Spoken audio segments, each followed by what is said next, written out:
So I want to talk about hygiene today in relationship to hygiene on the toilet and after a child has gone pee or poop, what that hygiene routine can look like to improve bowel and bladder habits. So one of the things that I like to talk with families about is if your child is experiencing leakage, do we know 100% that it's from leakage, or could it also be from hygiene? So looking at your child's hygiene routine might give you an indication of if they need to work on hygiene skills, or maybe their hygiene is great and maybe they truly are experiencing leaks. So understanding what your child is doing to clean up after they've peed or pooped might be where you need to start to kind of investigate some information so that you know what your child needs to work on. The first thing that I want to talk about is hygiene after a bowel movement. And so, one thing that should always happen is wiping front to back. And I'm a proponent of that for men and for girls, so for boys and for girls, especially on the toilet.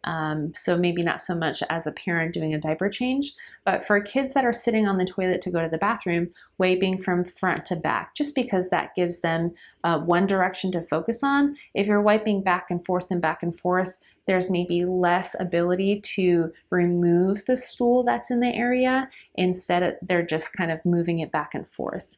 The other thing that can be extraordinarily helpful is using some wet wipes or just wetting some toilet paper, finding that happy balance between wetting it enough but not letting it get so that it's disintegrating, but wiping in one direction and then using a wet wipe. That can be extraordinarily helpful to making sure that your child is effectively getting the stool from their bottom after they've had a bowel movement. And then the last thing that you want to talk to them about is wiping until there's not any more poop on the toilet paper. So some kids I have found they wipe a couple of times because that's what their parents are demonstrating to them, and so they're wiping one or two times because their parents would say wipe and then wipe again. But if there's still stool around the anus after they've had a bowel movement, then they need to continue to wipe.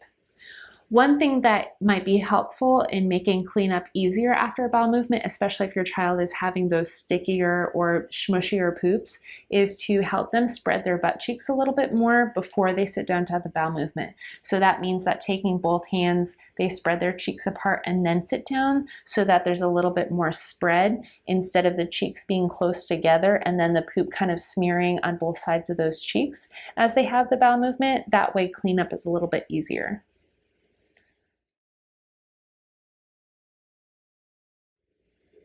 Hygiene for urinary health is really important, especially when it comes to girls. So let's talk about boys first because that'll be easier. So boys hopefully are sitting to pee, and oftentimes dads or other family members teach them to just shake their penis a little bit to get the pee off. And I think that's appropriate as long as there's no other symptoms. However, if somebody's dealing with bladder symptoms or possible leakage, or you're really trying to understand what's going on with their body, teach your boy to take some toilet paper to wipe off the end of their penis to make it dry. That way you know for sure if moving forward through the rest of the day they're having some urine smells in their underwear, you know that it's coming from leaks because you've taught them and you've seen them completely dry their penis after they have a void every single time. When it comes to girls, you want to do the same thing. So really make sure that they're cleaning and wiping dry after every time that they pee and wiping from front to back. You can teach them to get in between the folds. You can teach them where their pee comes out, where their urethral opening is, and really dry in between all the labial folds.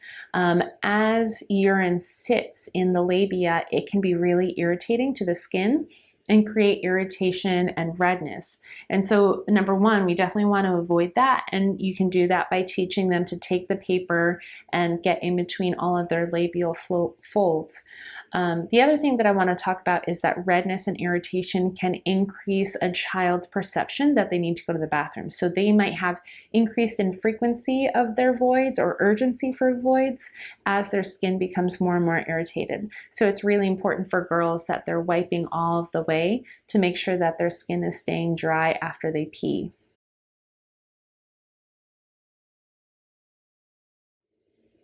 One thing to consider, and this is pretty rare, is that A girl can have a change in her vaginal opening, and that can actually pocket a little bit of pee as she pees, and then when she stands up, that pocket of pee kind of dumps forward as she stands up.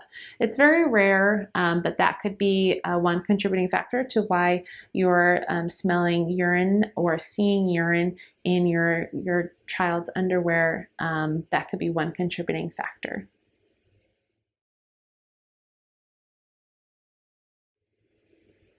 One exercise that I find to be really helpful is the trunk twist exercise that I have on my YouTube channel. So that can be helpful with wiping after a bowel movement. So your child needs full range of motion through their trunk to rotate to be able to reach to perform hygiene after a bowel movement. And so that can be an easy way to practice just turning around and reaching behind them so that they do have that actual range of motion needed.